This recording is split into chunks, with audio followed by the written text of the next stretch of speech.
his part as much as Wick, but his weak disposition pushed him nearly to the edge of collapse. His breathing was ragged, and his knees shook. How in the deepest hells did this make sense?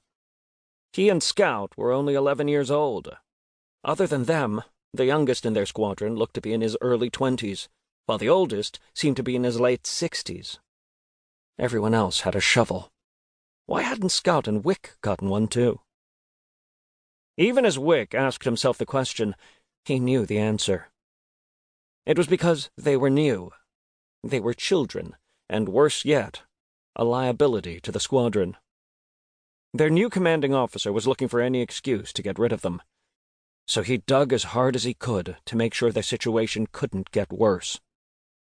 While Wick and Scout were escorted from the mouth of the wormhole to the trench leading to the underground cavern, Wick had made conclusions of how things were run at Penfield. His unique trait, thymesia, allowed him to review everything he had seen and heard, putting it all together while he dug furiously to keep up with those who had shovels. There were a few important facts he had gleaned. First, the officer hadn't bothered checking if he and Scout had their first skill slots open due to their age. It was rare to find 11-year-old kids outside of noble houses to have their first skill slot unlocked. If the officer had checked with whatever method the military used, Wick and Scout would be in worse dung than they were already in. Wick and Scout were condemned as indentured servants, meant to serve Vandia until 10 years, or their mandatory military service passed. The latter would come first, due to their age. However, if Wick was found to have his first skill slot open, he wouldn't have been sent underground to shovel red clay with his bare fists. Instead, he would have found himself in the sorcerer's camp, past where the indentured servants stayed. There he would have been given a uniform as a military officer, and been instructed to rush into glorious battle against the Oreads, where he would absolutely meet his doom. Wick had multiple abilities, and was as smart as they come, but he knew he wasn't prepared to fight in a war. At least, not yet. Not until he found some kind of foothold here. Obviously, dying on the front lines was not an option. Wick had too many things to do, too many debts to collect. This meant that to stay away from being fodder, Wick couldn't reveal that he had skills available to him. The second thing he learned was more disturbing. Between the sorcerer's camp and the indentured servants was a military prison in the form of several rows of metal cages called the chokies. He had only been able to get a quick look of the place, but Wick had a slithering feeling he didn't want to be there. If he found himself in such a place, his actions would be severely limited. There would be little opportunity to better his station. Third, indentured servants, as long as they stayed out of the chokies, got weekly pay of 2 copper pennies.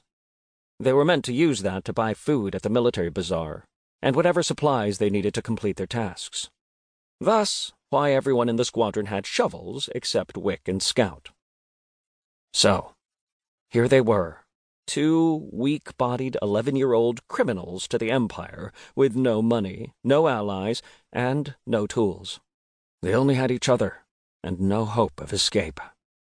Sure, they were safe underground from the actual fighting, but could they actually survive 5 more years of this until their mandatory military service kicked in?